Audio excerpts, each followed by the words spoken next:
Now, breaking down our elevator pitch. This is where I like to start each conversation with our seller. I don't just find somebody who has a for sale by owner sign, or if somebody sees one of my signs or receives a letter, I don't just get on the phone with them and it's like ring, ring, ring. Hey, tell me about your house. It doesn't work that way. People want to be warmed up. People want to know who you are. And like I say before, people don't want to buy and sell to a robot. They want to talk to a real person, not a salesperson. And so if somebody calls me and they say, hey, I received your letter, something about the fact that you buy houses. Can you tell me a little bit about that? I'm going to introduce them, myself to them. I'm going to tell them who I am, what I do, and how I do it. I don't want to spend 15 minutes talking about myself because I hear it every day and I don't really care to hear it anymore. I'm just going to give them a real brief scenario. And the elevator pitch, it's really important because it's going to go over some certain things kind of at a 90-degree angle, that it's going to take some of their insecurities and alleviate them without them even realize that we answered their questions or insecurities. So I just, say, thank you so much for reaching out to me. Just to introduce myself again, my name is Jenna. I'm a residential redeveloper. You can call yourself an investor if you choose to.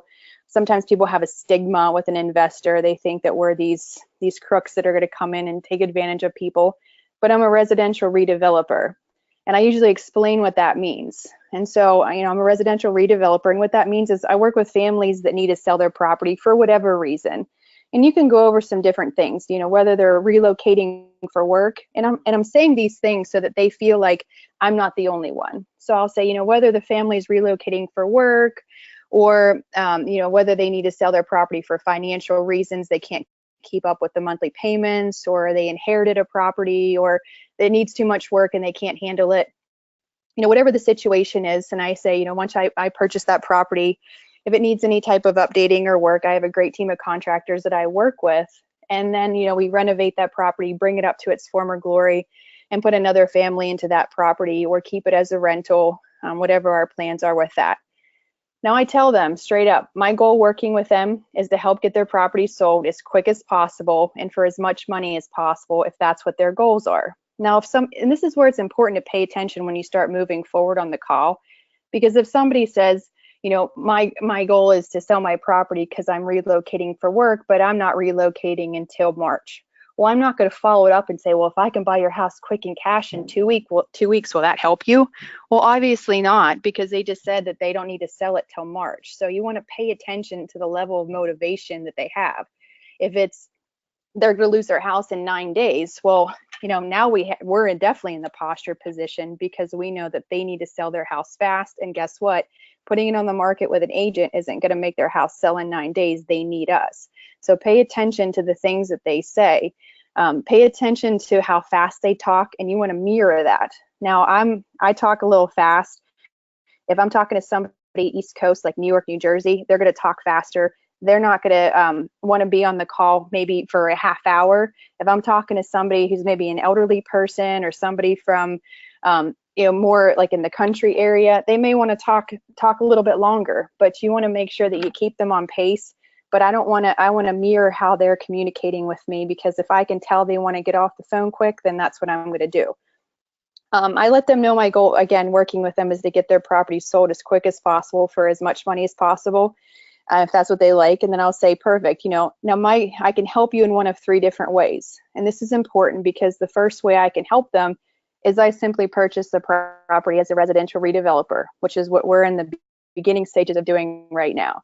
Now, there's some times where somebody may reach out to me to purchase their property, and however, maybe I don't have the manpower to take on another project, because I just maybe bought 3 projects, and maybe I want to help them, but I just can't take on another project. Well, lucky for them, I have a great team of contractors that I work with in the, or I'm sorry, a great team of other investors that I work with in the area, and I can help refer them to some of the other investors in the area, aka wholesaling. So I'm transparent from the beginning. I could buy it, I could refer it to another investor, and then I say, now there are some times where some people, maybe they need to sell their property for more than what I'm able to offer, because based on what their mortgage is, based on the repairs, it may not be a good fit for us. Now, what I'd love to be able to do is refer you to some of the best the best agents in the area, some of the best agents that I use to represent my property.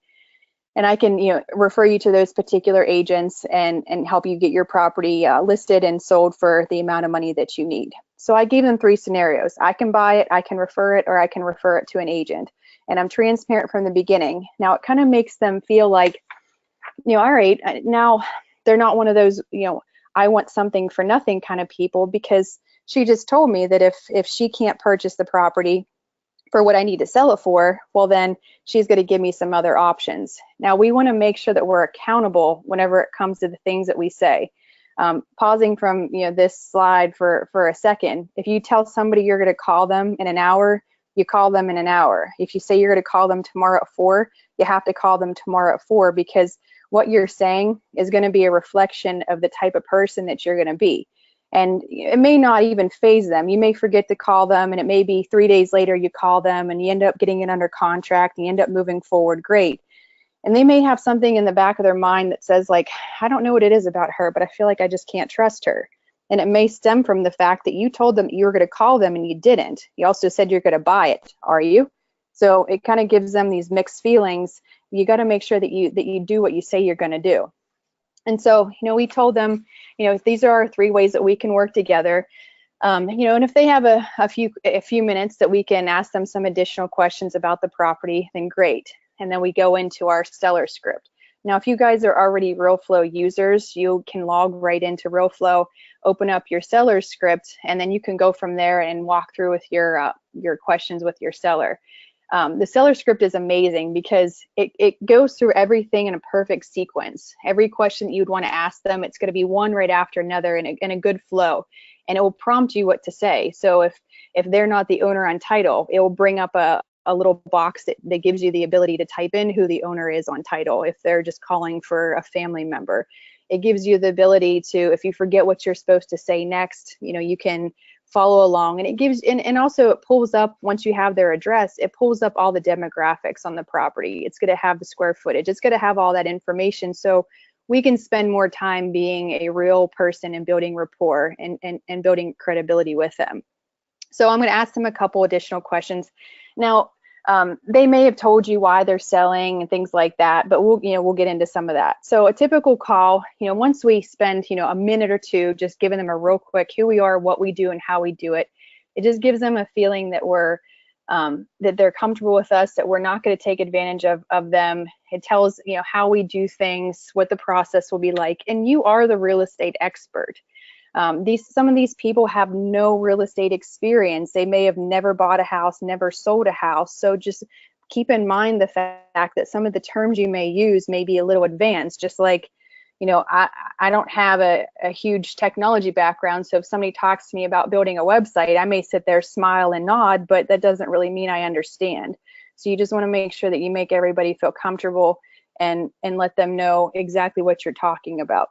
So we're going to go through some of those questions, and we want to make sure at the end of the call, there's a question coming up at the end about, closing out the call, but we want to make sure that we have some sort of conclusion at the end of the call, whether we're going to go look at it, whether we're going to talk to an agent about, referring it. So we'll go on from there.